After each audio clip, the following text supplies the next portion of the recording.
Bonne fin d'après-midi tout le monde, bienvenue à cette première de TVC l'été. Cette semaine, je me retrouve à la microbrasserie La Captive car mon invité d'honneur, vous le connaissez bien à la TVC si vous suivez le podcast C'est fou tête, c'est Alexandre Pinault. Bonjour Alex, ça va bien? Salut! Ben oui, très bien toi? Ça va super bien, merci. Alex, présentement, on est au deuxième étage, on est sur la scène de La Captive. Ouais. Je te propose de descendre d'un palier. Ah, OK, ben oui. Allons voir là, concrètement là, tes installations, comment tu brasses tes bières ici même à la microbrasserie Parfait, La ben oui, Captive. ça va faire plaisir. Yes, aujourd'hui, on est dans Marmite, en fait. Là. Il fait chaud aujourd'hui. C'est l'endroit où que tout opère pour faire de la bière. C'est le secret, je dirais, de la microbrasserie. C'est ici que tout est créé, qu'on part du malt pour créer de l'alcool, de la bière, en fait. Pas de l'alcool en tant que tel, mais un produit alcoolisé qui est la bière. Fait que je vais juste expliquer un peu les étapes, les procédés de brasse. Dans le fond, la première étape, c'est la cuve filtre. Ça, c'est là qu'on va concasser le grain. On le concasse avant, en fait. Je sais pas si on voit dans la caméra, là. Ça, c'est il y a du bleu et de l'orge dans le... C'est le grain qui est utilisé. Dans cette cuve-là, en fait, on va la remplir d'une eau à une certaine température, puis on va faire infuser le grain, ce qui va faire extraire des sucres fermenticibles. Donc, ça donne un gros liquide, un gros gruau sucré. Ça sent le gruau, justement. Okay. Bien souvent, à part quand on met le grain... des fois, il y a des grains chocolatés, des grains, etc. Tu sais, c'est... Pour créer les arômes? Exact. Ouais, comme une bière noire, une stout, on va aller avec un peu de grains chocolat. Fait que ça sent un peu le biscuit aux pépites de chocolat, je dirais. Là. Fait que c'est là-dedans qu'on laisse macérer. Ça, c'est une étape qui prend 1 heure, 1 heure et demie environ. Là, ils appellent ça l'étape d'empâtage. OK. Ensuite, tout le liquide, en fait, dans le fond, là, on ne le voit pas. Dans le fond de ça, il y a un gros tamis. C'est comme ils appellent ça la cuve filtre, en fait. C'est carrément un genre de passoire pour filtrer, pour que le grain traverse l'étape suivante. Donc, on garde le grain juste humide à la fin. Ça, le grain va être réutilisé par un fermier du coin là, comme nourriture à bétail.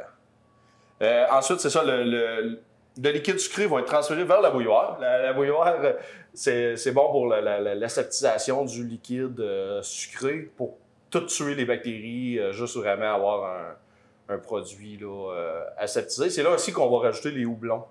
Les houblons, en gros, ça, dépendamment de l'étape, on bouille environ normalement pendant 60 minutes aussi.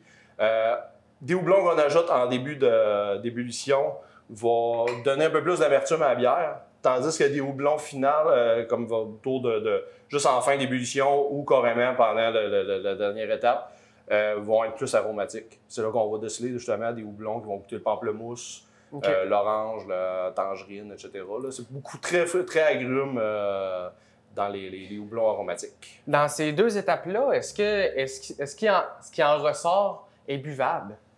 Dans le fond, c'est un liquide très sucré. Il n'y a pas d'alcool, il n'y a rien. C'est vraiment un liquide extrêmement sucré. Il ne faut pas de diabétique pour y goûter. Ça se boit. Moi, j'en sers de temps en temps quand je me fais un café. Je me remets juste un peu de liquide de vin. Ça donne un petit sirop d'érable un peu.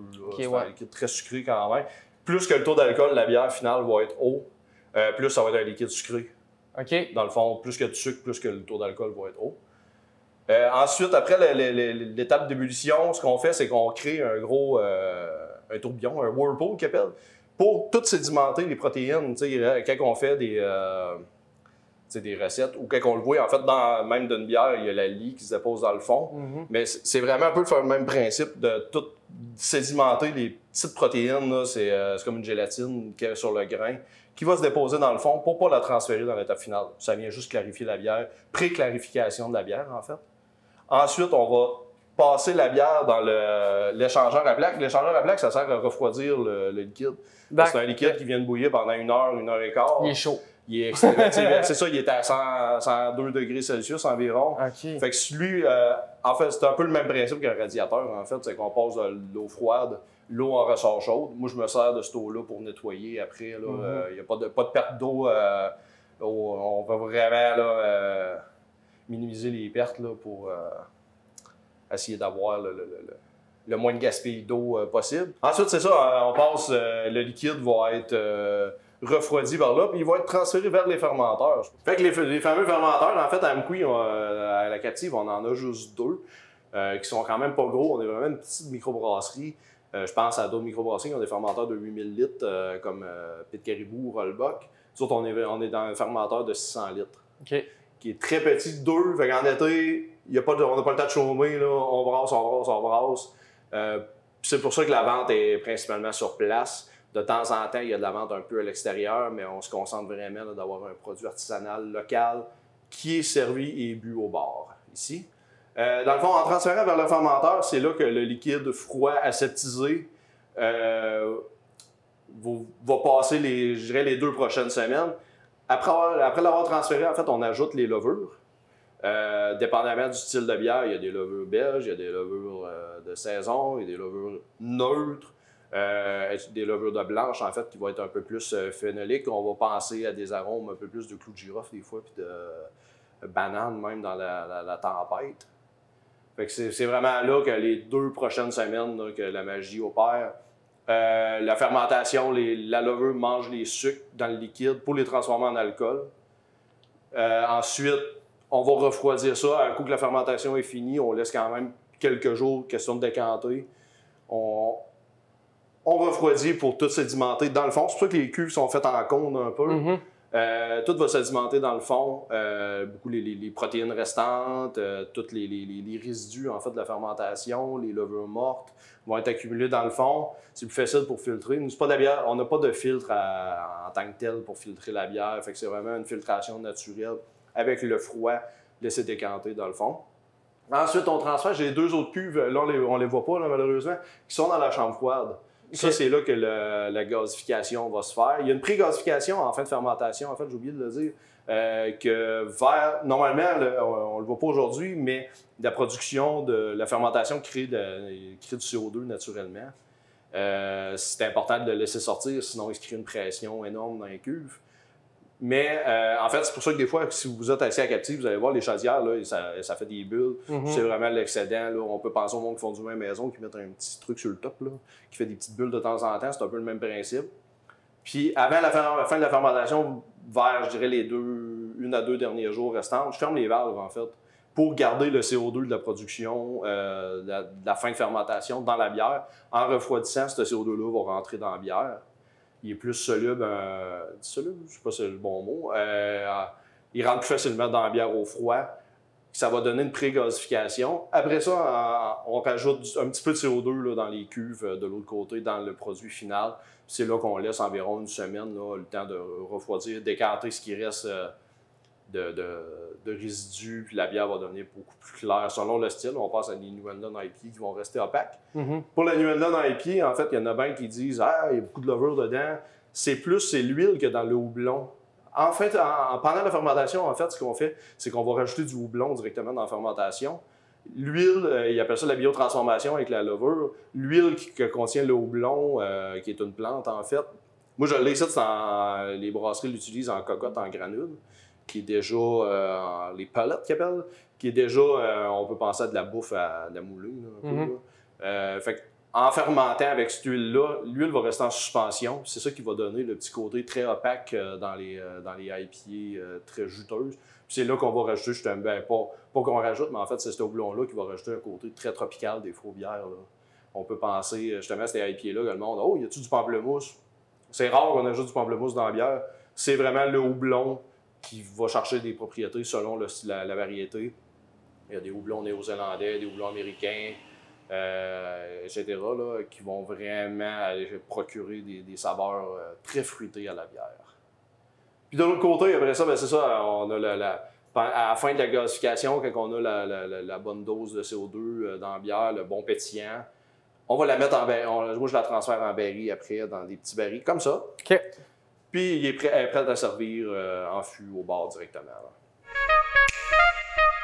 Cet été, au site patrimonial de pêche Matamadja, arrive un nouveau personnage à l'exposition, Lulu la libellule. J'ai eu la chance d'aller à sa rencontre.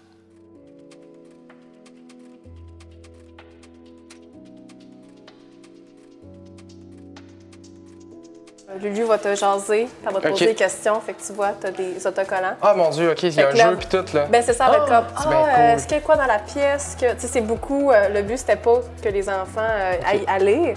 Fait que ils regardent, puis avec les autocollants, ils devraient retrouver des objets.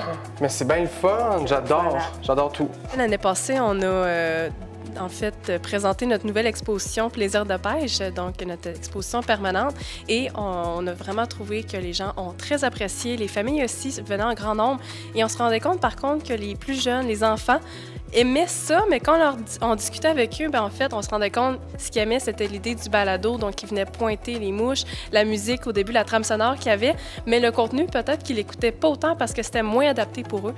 Donc, on s'est dit, à ce moment-là, on pourrait leur faire quelque chose pour qu'ils viennent au musée, qu'il y ait une bonne expérience, un bon souvenir, parce qu'on veut que les jeunes reviennent au musée.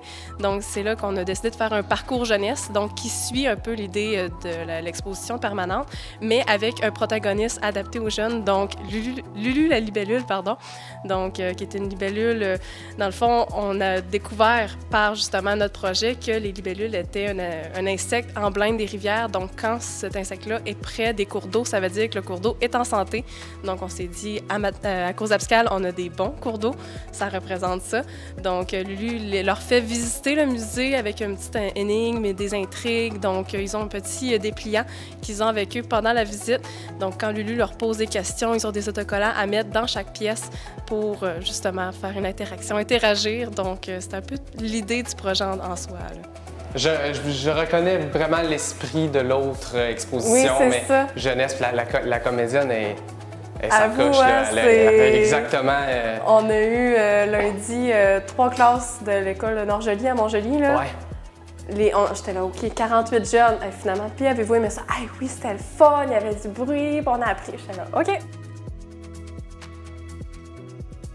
Il y a pas mal les informations de l'autre exposition, mais en version plus condensée. Oui, bien plus simple aussi, là. Plus simple, c'est ça, ouais. Dans le fond, on a contacté des enseignantes à l'école primaire à Cours-Abscal parce qu'on avait reçu des premiers textes, puis même nous, on était là, il me semble qu'il y a des termes qui sont peut-être un peu trop poussés pour des jeunes, là. Fait qu'elle les a lus avec les jeunes. OK, ça, j'ai pas tout bien compris. Fait qu'on notait. Wow. Fait que ça a vraiment permis de... Fait que dans le fond, les jeunes, il y a des jeunes qui ont un peu écrit une partie du texte. On s'est rendu compte que les enfants adoraient ça, entendre les bruits qui se promenaient un peu partout. Donc, on s'est dit, on va garder ce plaisir-là avec les jeunes. Donc, Lulu, elle se promène autour de eux, elle leur pose des questions, il y a des petits bruits. Donc, c'est la même idée. Donc, ils se sentent aussi, les enfants, comme les parents. Donc, avoir leur balado, leurs écouteurs quand ils rentrent au musée. Tous les musées devraient avoir sa portion jeunesse là, pour que les jeunes, justement, s'intéressent. Ben oui, il faut les initier jeunes, si je peux dire, pour les qui trouvent ça le fun, puis dire hey, moi, un musée, c'était pas quand ma mère elle s'est tentée puis qu'on s'ennuyait, mais on avait tout du fun en famille, c'est ça l'idée. Donc, c'est ça ici. Et voilà.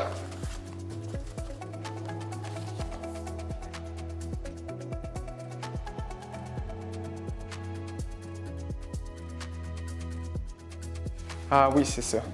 Qui a failli être le logo du Mathamajas Club parce que je suis en deux. Tu vois, ça, j'avais jamais porté attention à ce petit objet-là. Mais là, avec cette exposition-là, t'as comme pas le choix de plus fouiller des raccoins, mettons. Ben c'est ça.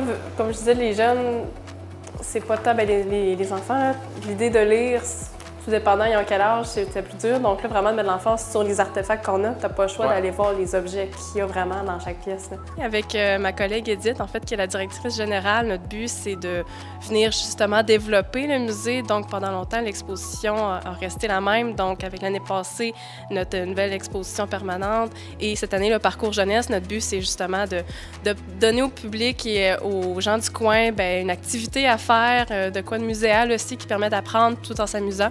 Donc, on continue encore à faire des projets dans le futur, ça c'est sûr. Ça doit être ça. Logiquement, ça serait ça.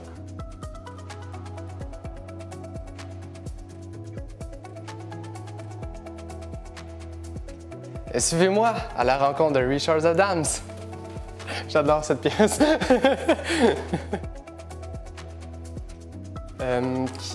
Qui est là?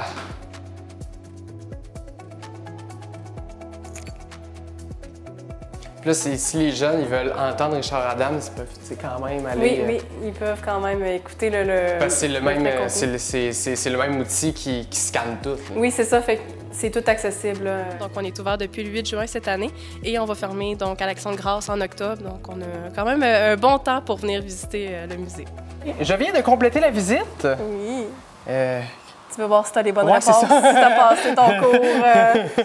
Je te dirais que tu as fait du bon travail, tu as bien écouté. T'as pas mal toutes les bonnes. C'est un sans faute? Un sans faute, mon cher. Et le pire, c'est que pour deux, trois questions, je n'étais pas sûr. Quand même. Fallait garder l'œil ouvert. Tu l'as fait. Mais c'était vraiment agréable. C'est un très bel ajout. Là, toute la famille peut en profiter à son plein potentiel. Puis c'est ça, pour connaître quand même un peu l'exposition principale, pas mal toutes les informations se retrouvent aussi dans l'autre exposition, mais un petit peu plus condensées, avec peut-être un petit peu moins de termes techniques. Le nouveau parcours jeunesse Lulu la Libellule, un parcours éducatif, interactif, parfait pour les jeunes et pour la famille. Cette semaine, mes invités d'honneur ont fait plusieurs fois le Canada, ont traversé les États-Unis. Ils vivent de la van life et sont animatrices radio. Je parle d'Alison Roussel et Ariane Corneau. Bonjour les filles, vous allez bien? Oui, on va très bien. Allô. Toi, Christophe? Super bien. Re-bienvenue dans la Matapédia. Merci beaucoup. Quelles sont les installations que vous avez rajoutées dans la van? Oui, il n'y avait rien du tout dedans. C'était vraiment une van, c'était une compagnie de logement qui déménageait des choses trucs dedans, là, tout simplement.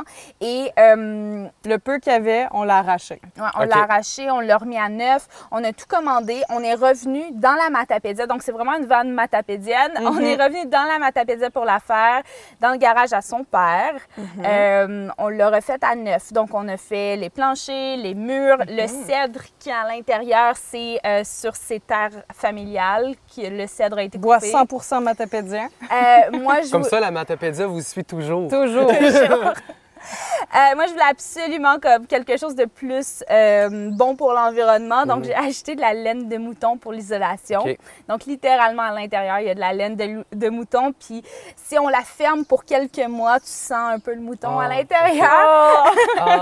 Mais la laine de mouton, c'était l'idée que ça respire, ça isole, mais aussi ça empêche la moisissure. Puis, c'était au final une bonne idée parce qu'on a eu beaucoup de fuites d'eau avec les années.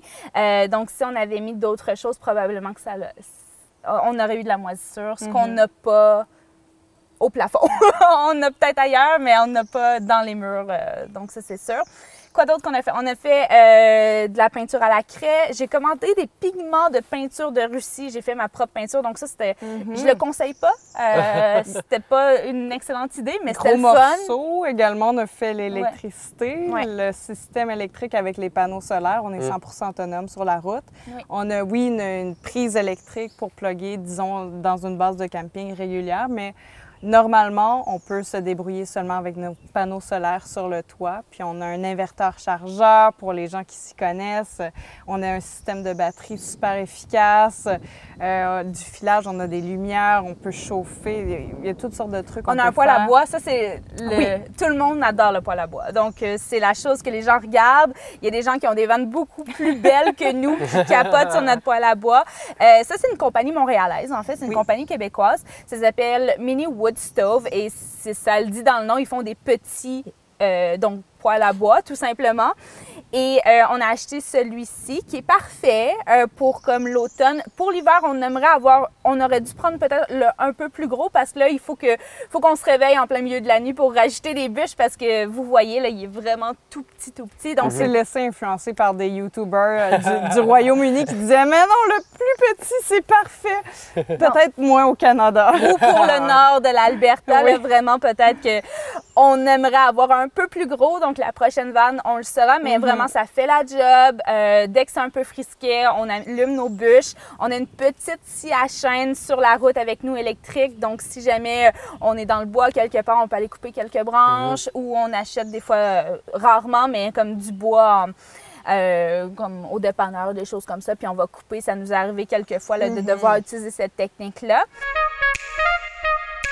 Cette semaine, mon invité d'honneur, vous le connaissez, c'est presque sûr, c'est le député de la Matapédia, Pascal Bérubé, bonjour! Surprise! Bonjour Christophe. Tu vas bien? Très bien, c'est l'été. Ben oui, merci de venir à mon émission. Ça fait plaisir, on est dans la nature, on est bien. Petite statistique, c'est le moment statistique. Oui. En 2022, aux élections, tu remportes avec 67 des votes. En 2018, c'était 69 des votes. Selon toi, en quoi la confiance des citoyens t'est attribuée? Je sais pas, c'est quand même des chiffres assez forts. C'est les 2/3 des électeurs, c'est beaucoup. C'est impressionnant. Quand on a 5 partis politiques, là, bon, je dirais que les votes que j'obtiens vont bien au-delà de la formation politique que je représente ou de l'option pour l'avenir du Québec que je représente. Les gens votent beaucoup pour l'homme aussi. Je pense que j'assume ce que je dis, je livre des résultats, j'ai des convictions, comme j'ai dit, qui sont inébranlables. Et les gens comparent avec les candidates à chaque élection, puis ils disent qui est la meilleure personne pour nous représenter à Québec, mais au quotidien ici. Puis ils disent on est satisfait de son travail. C'est pas simple. 2/3 de l'électorat, il n'y a personne qui fait ça au Québec. Donc, je suis très sensible à ce message-là, puis j'essaie d'être à la hauteur, puis je ne m'assois jamais là-dessus. Il n'y a pas un député qui fait plus de visites que moi, qui est plus disponible toutes les fins de semaine, qui prend jamais de vacances, c'est connu, qui même, genre, la fête nationale, au lieu de faire une activité, j'en fais 12 sur 2 jours. Personne qui m'oblige à faire ça, c'est moi qui fais ça. Donc, j'ai mis la barre très, très haute parce que je considère que les gens de chez nous méritent un député à cette hauteur-là. Il y en a eu de très dévoués avant moi. Je pense à Mme Doyen, entre autres, qui a fait un travail exceptionnel pendant 19 ans.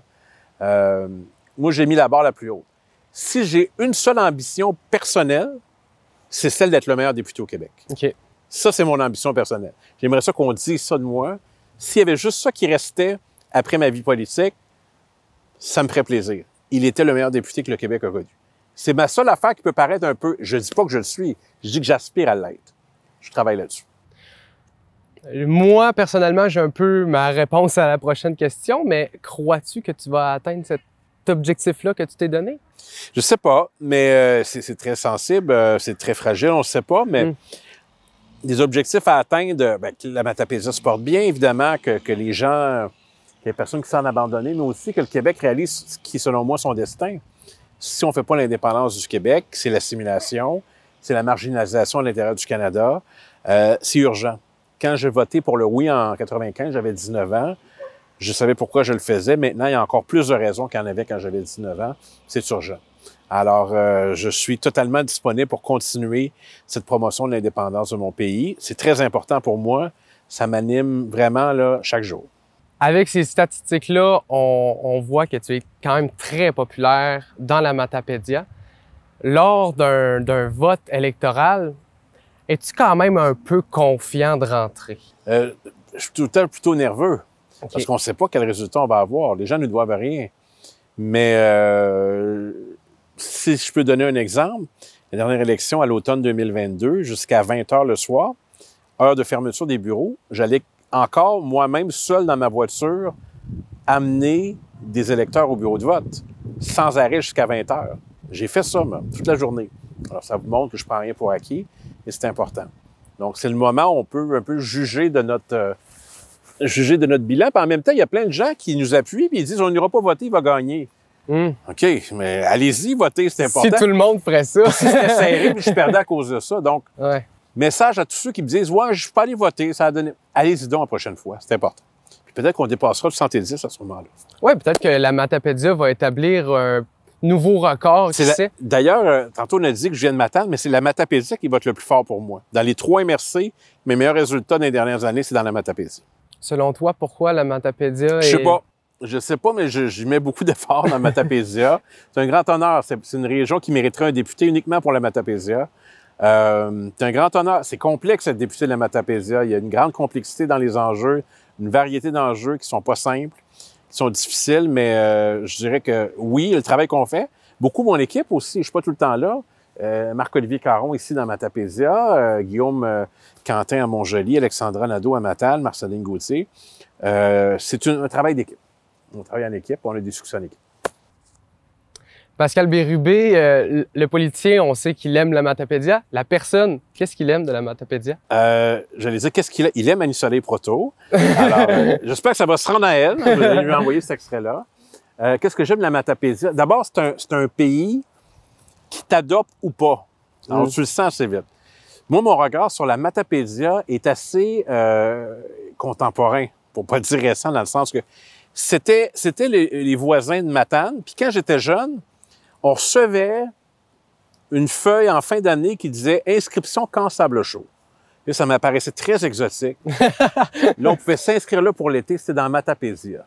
Puis après, tu découvres. Puis là, à un moment donné, je me suis fait une blonde à Mkoui, puis là, elle m'a amené à Pointe-Fine. Puis là, c'était le fun. Il y avait des bateaux, puis il y avait des jeunes, puis ça. Puis j'ai des amis à Mkoui. Puis je me suis mis à découvrir ça. Puis quand je suis devenu le candidat du PQ dans Matapédia en 2012, là, j'ai visité de fond en comble la région.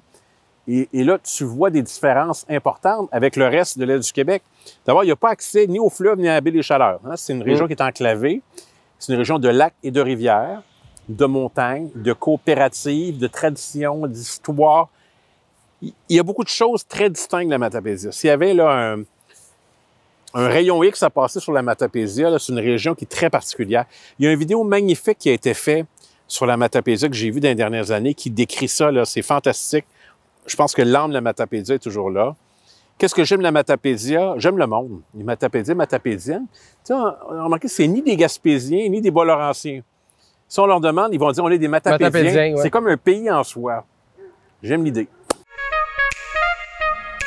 Je suis présentement à Causes-Abscales car je teste pour vous l'activité à la recherche du trésor de Causes-Abscales proposée par Défi Évasion. Je suis juste ici à côté de l'hôtel de ville car c'est ici que commence l'aventure avec le premier panneau, le premier code QR. Allons à la recherche de ce fameux trésor. Ça fait maintenant 1 an que vous êtes sur la piste d'un trésor ancien qui aurait appartenu à une riche famille du coin. Après avoir voyagé partout dans le monde pour approfondir vos recherches, explorer des lieux magnifiques mais dangereux et survécu de justesse à quelques pièges, voilà que vous avez enfin découvert la dernière carte qui vous mènera au trésor que vous convoitez. Je me sens dans Indiana Jones. Donc la carte m'indique d'arriver ici, à l'église, et d'aller à la prochaine étape une fois arrivé sur place. Celui qui a caché le trésor semblait avoir beaucoup d'intérêt pour les énigmes car il a laissé un message codé très particulier. Heureusement, vous avez apporté votre clé de décodage d'alphabet maçonnique.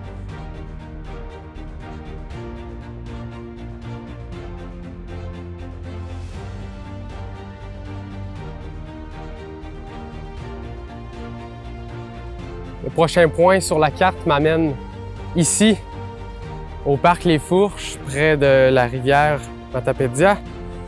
Voyons voir la suite.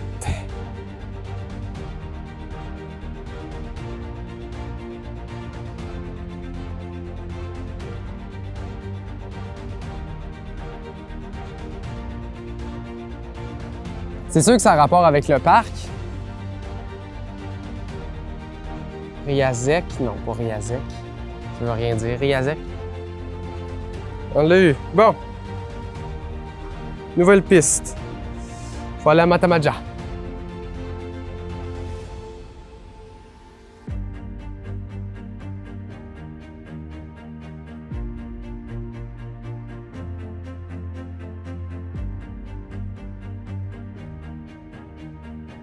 Rendu sur la passerelle pour le prochain énigme.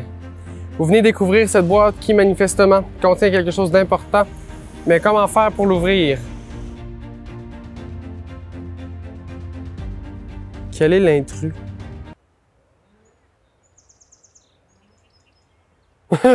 Aucune idée, mon cher. La dernière piste mène au trésor. On s'y approche. Félicitations, vous avez complété le parcours à la recherche du trésor de Causes-Abscales. On l'a eu. C'est une belle activité pour marcher. C'est sûr. Y allez-y peut-être pas dans une journée chaude comme la journée où on l'a fait parce que, mettons que ça donne très chaud très vite, mais ça montre, on s'en va quand même à plusieurs endroits dans Causes-Abscales. Puis les énigmes sont sont simples une fois que tu les as comprises, mais il y a quand même un temps de réflexion à chaque fois. On a dû le faire en ça, à peu près 1 heure et demie. Donc, une bonne petite activité à faire entre amis, en famille, ou même tout seul. Tout ce que ça prend, c'est une connexion Internet. Votre téléphone, votre tablette. Je conseille sur tablette. Sur téléphone, avec le soleil, des fois, c'est un peu plus complexe. Mais oui, une autre belle activité à faire dans la Matapédia cet été. Cette semaine, à l'émission, mon invité d'honneur, ou devrais-je dire mon invité de marque, c'est le journaliste et animateur de la TVC, Marc Baudouin. Salut Marc, ça va bien? Allô Christo? Oui, ça va très bien, toi? Super bien, merci. Tu profites bien de tes vacances? Hey, écoute, oui. Marc, tu es homosexuel. Oui. Tu as découvert ton homosexualité à une période où c'était un peu plus tabou qu'aujourd'hui. Est-ce que ça a été complexe, ta découverte sexuelle? C'est dur à raconter parce que j'ai toujours su que je l'étais, parce que ça, tu sais, tu l'es ou tu l'es pas, là, c'est pas une... Tu sais, je trouve ça drôle quand on a, des fois encore en 2020, il y en a qui pensent que c'est un choix, c'est pas un choix, là. Tu sais, tu choisis pas ta couleur de cheveux, tu choisis pas ta grandeur, tu choisis pas tu choisis pas ton orientation sexuelle non plus. J'ai toujours su que je l'étais, mais je le savais pas que je l'étais. Parce que je savais pas c'était quoi. Fait que, tu sais, c'est comme... tu sais, enseignait pas, c'est pas ouvert comme aujourd'hui. Tu sais, moi, faut penser que j'ai fait mon primaire, mon secondaire dans les années 80-90. J'ai fini mon secondaire en 91. Là, ce monde me dit, hein? Faites le calcul. Oui, je vais avoir 50 ans. C'est l'été de mes 50 ans, fait que oui, je vais avoir 50 ans. Fait que des années 80-90, c'était pas la même chose, là. Tu sais, il enseignait pas ça. Il en parlait, il disait que ça existait, mais c'était pas... C'était pas comme aujourd'hui, c'était pas ouvert. Fait que, tu sais, tu te posais pas vraiment de questions. Je le sentais des fois, j'écoutais des films, j'avais peut-être une préférence pour le personnage masculin, j'étais plus attiré par le personnage. Mais je comprenais pas c'était quoi. Je pensais que c'était normal, tout simplement, tu sais, tout ça. Fait que c'est juste qu'à un moment donné, c'est plus tard, à un moment donné, ben, c'est drôle que je suis plus attiré. Fait que là, tu sais, je me suis renseigné, puis c'est comme ça que ça s'est fait. Petit pas par petit pas, là. Ça s'est fait comme ça. Ben c'est sûr que c'est ça qui a été à la source de mon intimidation à l'école aussi.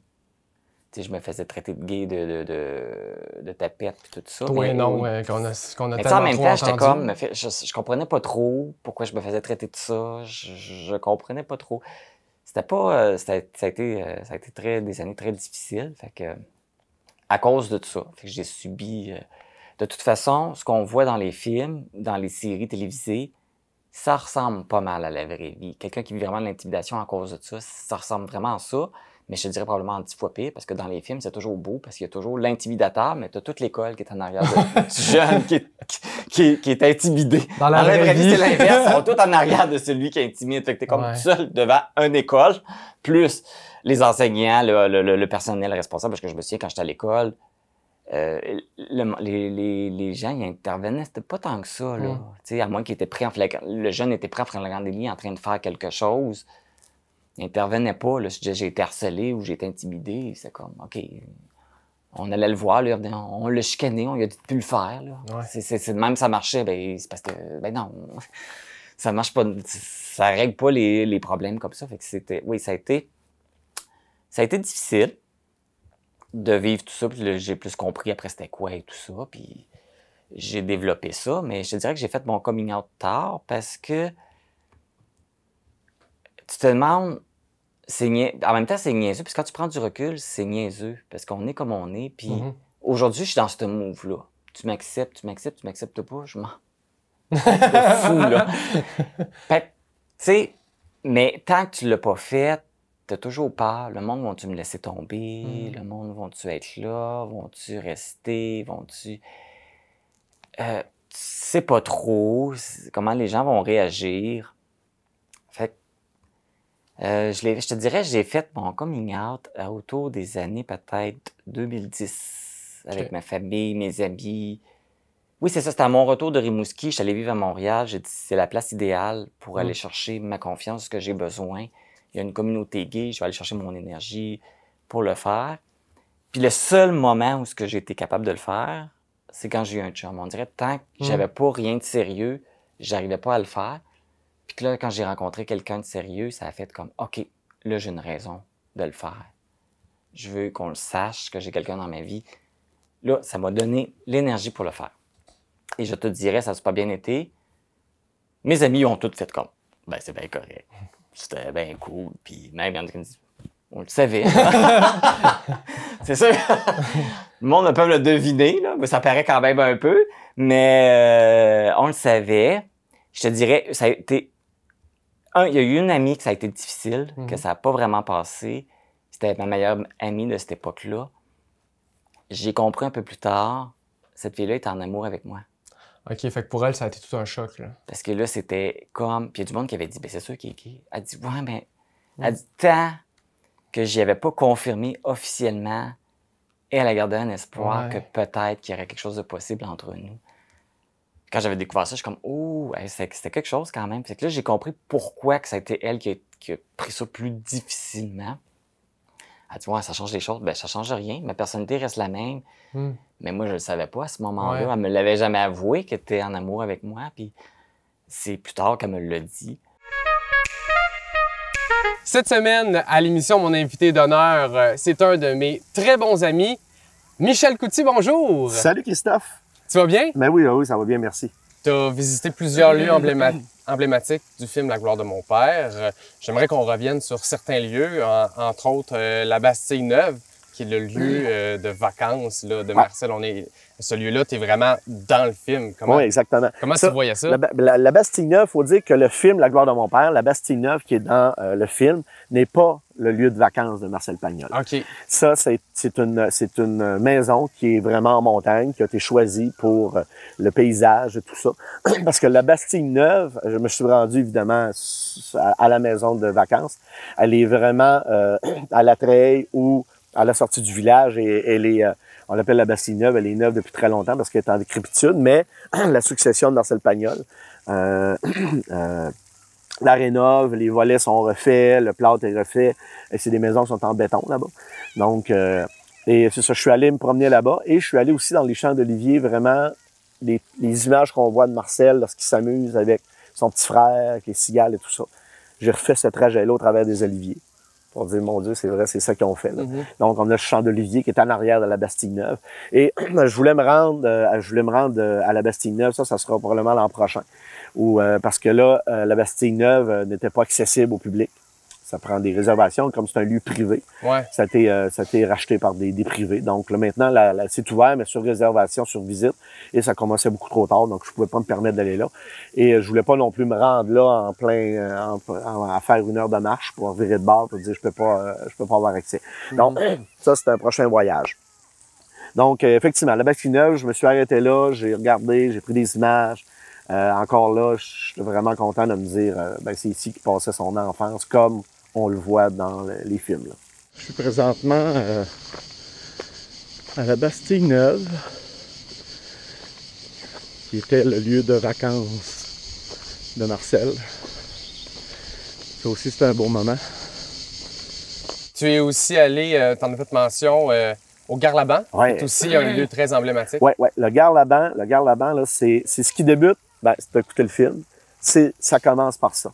Donc, le Garlaban, lorsque Marcel Pagnol débute la narration du film, il parle de Garlaban qui est pas vraiment de montagne, c'est pas une colline, c'est Garlaban. C'est une roche bleue. Il dit une roche bleue qui surveille la Provence et parfois un nuage blanc va s'arrêter pour se reposer au sommet du Garlaban. Et ça, je l'ai fait en vélo. C'est 1 heure de vélo. Et on parle de vélo, là-bas, c'est des vélos de montagne, évidemment, électriques. Et je suis monté là-bas, c'était 760 mètres de dénivelé. Tu dois laisser ton vélo en bas.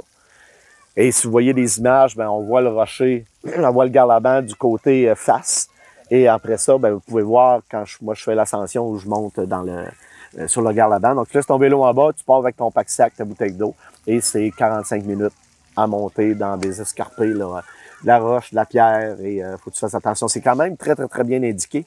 Tu peux pas te perdre, tu vas redescendre en bas de l'année, tu peux pas passer par l'autre bord. Mais, et sur le Garlaban, c'est l'emblème de la Provence. Et c'est là que j'ai vraiment pogné vraiment quelque chose. Je me disais, mon Dieu, c'était une autre destination parce que quand tu arrives dans le village de La Treille, tu regardes le Garlaban, tu fais, je pourrais jamais me rendre là. Je pourrais jamais, pour moi, c'était l'adresse, là, mais c'est pas de me rendre là. Et lorsque j'ai discuté avec les gens de Garlabike, qui louaient les vélos, donc ils disaient, non, t'as une randonnée que tu peux faire. C'est une randonnée qui est difficile. Parce que c'est de la roche et c'est de la montagne et c'est des descentes des montées. Donc, j'ai pris le temps de le faire et je suis arrivé, on arrive vraiment par en arrière, vraiment, on est vraiment loin dans les montagnes. Et tu arrives par en arrière et c'est ensuite là que tu peux monter sur le Garlaban. Donc, d'aller voir la croix, je me suis arrêté là-bas. J'ai lu des passages du livre de Marcel Pagnol. Je suis resté 1h30 à peu près sur le rocher, un beau vent frais. C'était vraiment trippant, vraiment pour encore me dire, mon Dieu, je suis ici, là. Donc, chaque journée, c'est terminé avec une belle aventure. Je revenais chez nous, je regardais les photos, je me disais, j'ai déjà hâte à demain. Et quand je suis parti de là-bas, je me disais, à l'an prochain. Le but de venir à la croix du Garlaban, parce que Garlaban, c'est pas une roche, c'est Garlaban, c'était de lire un passage, La gloire de mon père, justement. Donc, voilà. Je suis né dans la ville de Aubagne, sous le Garlaban, couronné de chèvres au temps des derniers chevriers. Garlaban, c'est une énorme tour de roche bleue, plantée au bord du plan de l'Aigle, cet immense plateau rocheux qui domine la verte vallée de l'Uvanne. La tour est un peu plus haute, est un peu plus large que haute plutôt. Mais comme elle sort du rocher à 6 mètres d'altitude, elle monte très haut dans le ciel de la Provence.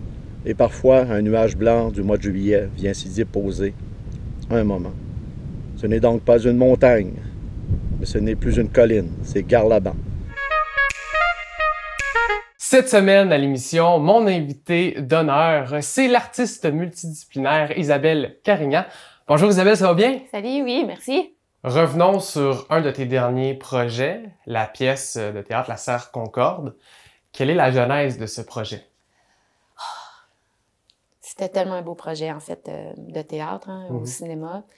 Jouer au cinéma avec donc le multimédia derrière. En fait, j'avais déjà, c'est une intention toute simple, mais j'avais déjà fait du théâtre avec des jeunes ici à Sébec, en fait, une pièce que j'avais écrite, Les Orphelines, puis c'était joué par une gang de filles. Et j'en revenais pas à quel point qu'elles avaient à peu près autour de 10 ans, disons. Elles étaient bonnes, là. Et de voir, tu sais, c'est encore pur, là. Tu sais, c'est juste un peu avant l'adolescence où ils n'ont pas trop encore le repère de qu'est-ce que les gens vont penser, puis où là, ça amène quelque chose de différent sur scène. Mais là, c'est juste tellement vrai. Et j'avais trouvé ça magnifique de travailler avec ces jeunes-là. Puis il y avait Eva Legendre, qui était une des comédiennes, qui était bonne, mais qui était forte, là. Et là, je me disais, Eva, c'est sa dernière année, puis j'étais comme ça, j'aimerais ça refaire un projet avec elle. Fait que tu vois, tu sais, autant qu'en cinéma, par exemple, comme toi, des fois, tu peux être inspiré par le casting ou la vibration d'une comédienne, et ça va t'inspirer un film, où tu vas écrire un film déjà en ayant en tête qui va le jouer, tu sais. On dirait que j'avais en tête Eva, puis je me disais, je veux la voir jouer à nouveau, puis travailler avec elle. Fait que ça a été comme mon point de départ, parce que je savais qu'elle allait être partante, parce que reste que le théâtre, il faut que les gens embarquent, puis s'engage, là, c'est quand même un gros engagement. Puis là, elle était super partante. Et là, je me suis mis à chercher des textes et je suis tombée sur le texte de La Serre Concorde de Jordan Tanael, qui est vraiment un texte très fort, selon moi, qui parlait la langue des ados, qui s'adressait à eux. Dans vraiment une façon de parler, là, direct. C'était comme une chorale de voix. Je tripais sur le texte et là, c'est comme ça que le projet est parti, ouais. Le multimédia, t'en as fait mention, ça a été au cinéma Figaro, c'était avec la TVC que tu as fait ça. Comment, justement, tu as rentré le multimédia dans ta mise en scène? Exact. Ce partenariat avec la TVC, là, d'ailleurs, je sais avec toi, là, mais ça a été magnifique, là, parce enfin, là, j'avais aussi une équipe avec moi qui me supportait, qui supportait le projet, qui y croyait, puis que pour demander les sous, on travaillait ensemble, ça a été super. Puis là, oui, en effet, là, je m'étais dit, je vais faire ça parce que j'avais pas vraiment de salle où faire. Puis, tu sais, je me disais, ça l'aide d'avoir une salle, ça l'apporte au spectacle plutôt que de jouer soit dans des salles communautaires ou tout ça. Déjà que t'es avec des comédiens qui sont pas encore professionnels, d'avoir une structure qui l'est, ça l'apporte beaucoup au show. Et là, il y avait cette petite espace-là devant la salle d'écran du cinéma. Alors, je me suis dit, crème, on va essayer d'utiliser ça. Mais le cinéma embarqué, la TVC aussi. Sauf que là, on commence, puis je regardais ce groupe, puis là, je me disais, mais comment je vais faire ça, tu sais? Là, au départ, j'étais comme, on va faire des tournages, mais là, toi, tu le sais, c'est quoi faire des tournages? C'est long. C'est long, c'est là. fastidieux. Pour 5 minutes de Ouais. temps, ça prend. Puis là, ça marchait pas du tout avec le budget qu'on avait, le temps. Alors là, je me suis dit, OK, un peu comme les photos que tu peux acheter des photos avec des droits d'auteur que tu payes, ben tu as accès aussi à des mini clips vidéo là, tu sais par exemple un coucher de soleil qui va jouer en boucle un peu comme des points gifs là, je suis pas très bon. Ben à partir de ça, ben j'ai créé des montages où je me disais OK, à ce moment-là, on va avoir un champ avec du blé, puis là ben quand les personnages passaient devant l'écran avec le champ derrière, ben on avait un peu l'impression qu'ils entraient dans cet univers-là. Donc ça a été construit comme ça par moi avec plein de petites images que je montais ou des ambiances que l'écran devenait jaune, puis là, on était ailleurs avec un univers sonore aussi. Fait que tu vois ça, j'avais jamais fait ça. Puis soudainement, ben j'ai appris à faire du montage, puis un peu comme toi qui est capable un peu de tout faire. C'est super stimulant parce que je croyais tellement à mon projet que tu arrives à apprendre avec encore plus de facilité. Il y a comme une fluidité qui s'installe dans l'apprentissage puis dans la motivation qui vient de seule là, tu sais, c'est tout juste pour dire que OK, là faut que je dorme là, puis t'as hâte à te relever le lendemain parce que tu fais vraiment partie de ta création comme Donc, de ce que je comprends par rapport à la genèse de ce projet-là, c'est un projet où tu avais beaucoup d'envergure et tu as dû, entre guillemets, un peu calmer les ardeurs du projet, comme la grande majorité des projets. Comment faire pour se dire, OK, faut qu'on se calme puis qu'on fasse un peu plus rétréci, mais ça va bon pareil. Oui, ben en fait, finalement, ben moi, là, j'ai un peu comme... en fait, je crois vraiment que dans la vie, comme tout arrive pour une bonne raison, même quelque chose qui nous semble super négatif. Après, tu te rends compte que quand tu passes à travers ça, finalement, c'est tellement ça à quoi j'aspirais, mais c'est pas le chemin que j'aurais pris, mais c'est surprenant. Fait que moi, quand quelque chose arrive comme ça, je me dis tout le temps, tu sais, je suis pas en résistance. Je fais comme, OK, comme au départ, je voulais pas jouer au cinéma, j'avais d'autres, puis les gens où j'aurais souhaité jouer m'ont dit non. J'étais déçue, j'aurais pu abandonner le projet. J'ai fait, OK, non, ça marche pas, c'est peut-être, puis finalement, c'était magnifique ce qui est arrivé au cinéma, fait que c'était ce qu'il fallait qu'il m'arrive, mais au départ, quand on m'a dit non, ça semblait être un projet qui voulait pas fonctionner, alors qu'en réalité, le non m'amenait à découvrir une nouvelle piste. Alors, ta question était comment on s'adapte? Ben, en fait, c'est tout le temps un dialogue avec la vie, je te dirais. Quand justement, tu sais, je revenais d'une répétition, puis j'étais comme, OK, ça, il me semble, ça marche pas. Comment je le transforme? Puis ça m'amène ailleurs. Puis là, je découvre autre chose. En équipement, là, le premier défi, c'était que tu as un écran de cinéma qui projette de la lumière. Les gens deviennent à contre-jour, on les voit plus. J'avais pas d'éclairage. Et si j'ajoutais des gros éclairages, je voyais plus mon écran. Alors là, ça, c'était un gros problème technique, là, sans parler du problème de faire le son puis d'arriver, moi, à gérer ça. Ça, c'est des trucs techniques, là.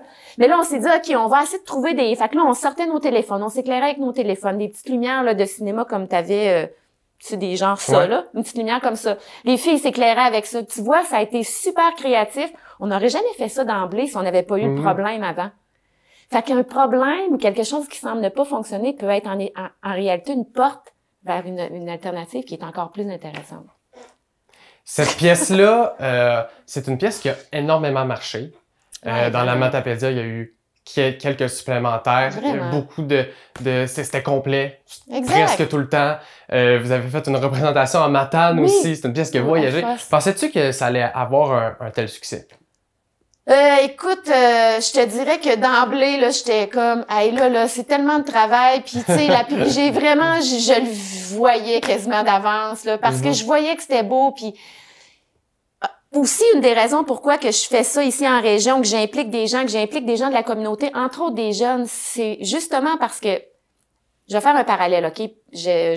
Mes belles-filles faisaient de la gymnastique quand elles étaient plus jeunes. Il y avait un petit spectacle de gymnastique là, d'1 heure là, qu'ils montraient. C'était plein! C'était comme ça, juste parce que les gens, les oncles, les tantes, les grands-mères, ils vont voir leurs enfants.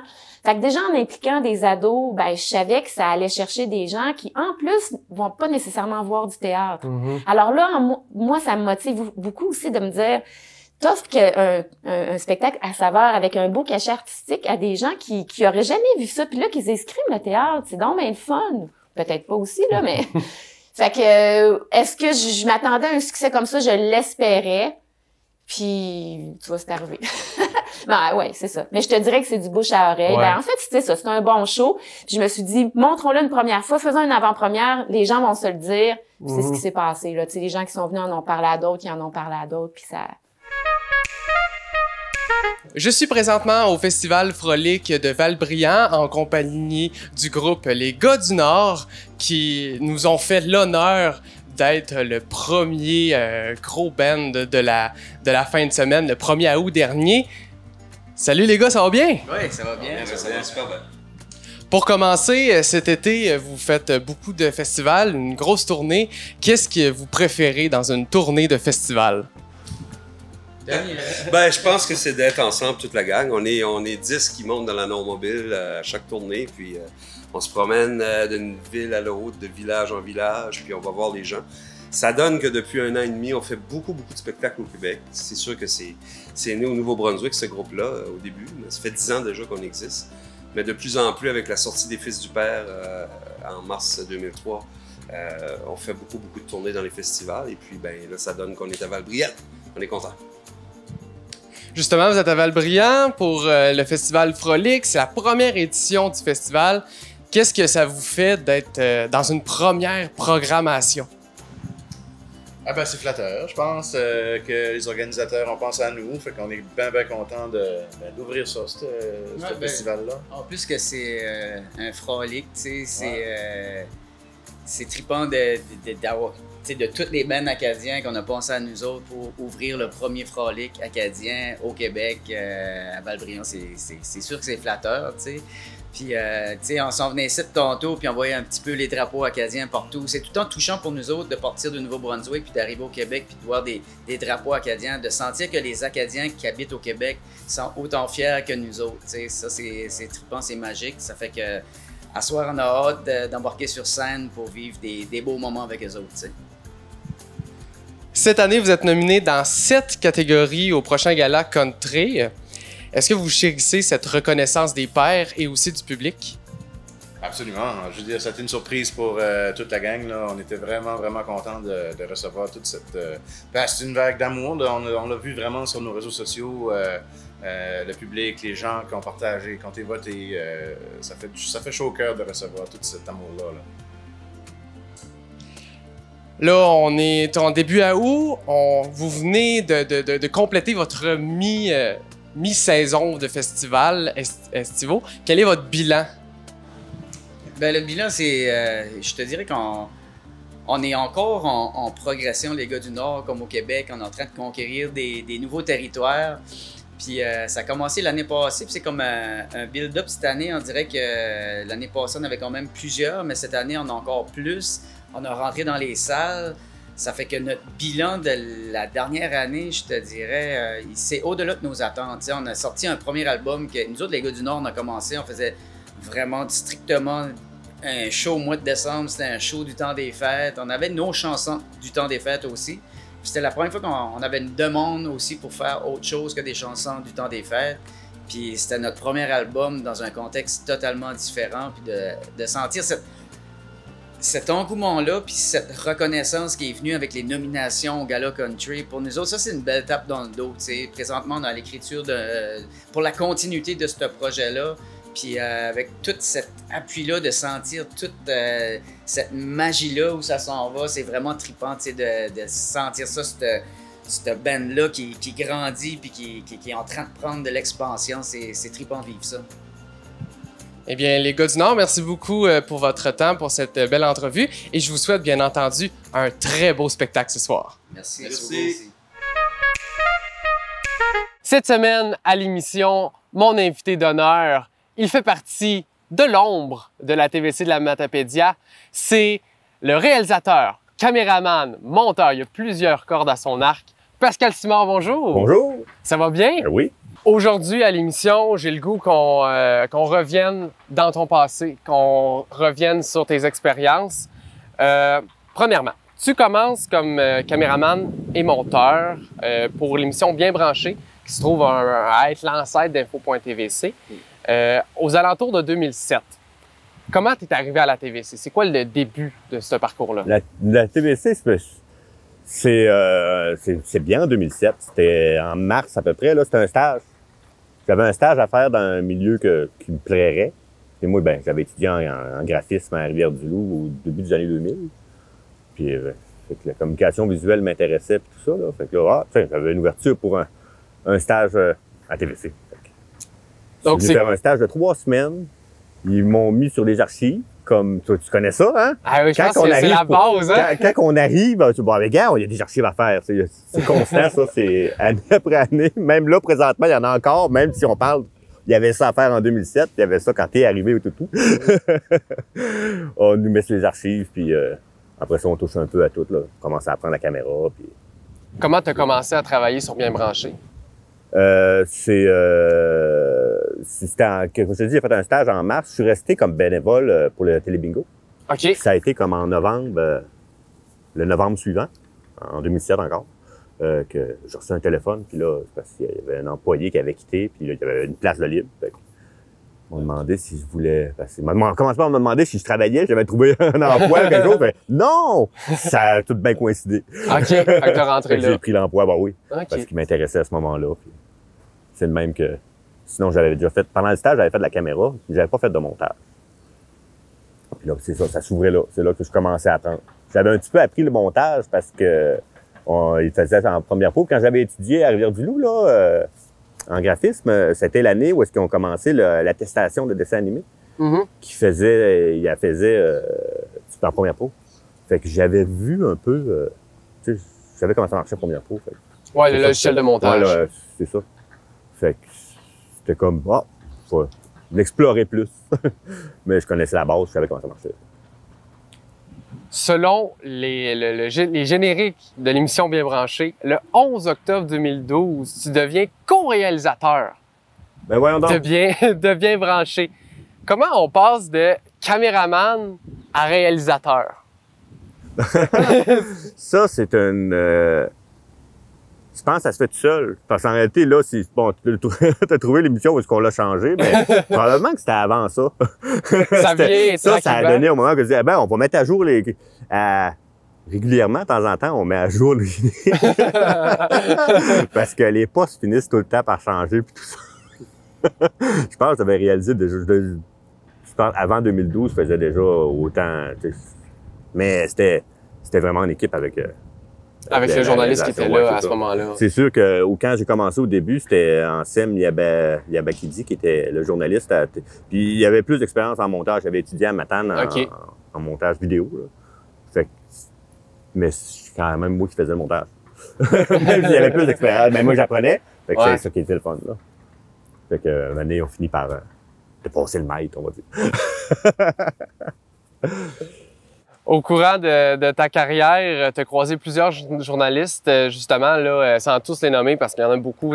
Francis Pelletier, Nathalie Roussel, Zoé Goutala, plus dernièrement, Marc Baudouin en ce moment. C'est une dizaine, on va dire. Oui, une bonne dizaine. Ouais.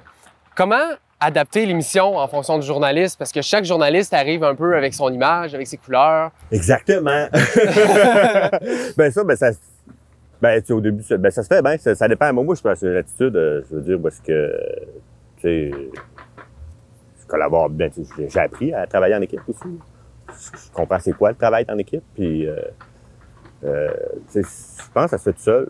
Il faut avoir une ouverture, là, où, tu sais, il n'y en a aucun que je pourrais dire que j'aimais plus ou moins qu'un autre. Ils travaillent tous différents. Ouais. Puis, c'est ça. Puis, des fois, c'est faire, quand quelqu'un nouveau arrive, c'est faire comprendre les réalités que, je veux dire, on est une équipe de 2 à faire une émission qui fait tous les semaines, là. On n'est pas une équipe de 16 ou de 20, là. Ouais, c'est ça. On n'est pas une grosse équipe comme on voit dans des génériques de d'autres émissions. TVA, Radio-Canada, puis tout ça, là, ou Novo. On est juste 2, là. Faire une émission à tous les semaines. Tu trouves-tu que c'est en même temps, moi, en ayant l'expérience je peux plus facilement faire, OK, oui, c'est le fun de faire tout ça. On va essayer de faire tout ce qu'on peut, mais faut rester réaliste. À tous les semaines, là, on recommence tout le temps. Là. Si un nouveau s'épuise après 3 semaines, là, parce qu'il y avait plein d'idées puis il a fait plein d'affaires, les 42 autres semaines après vont être dures.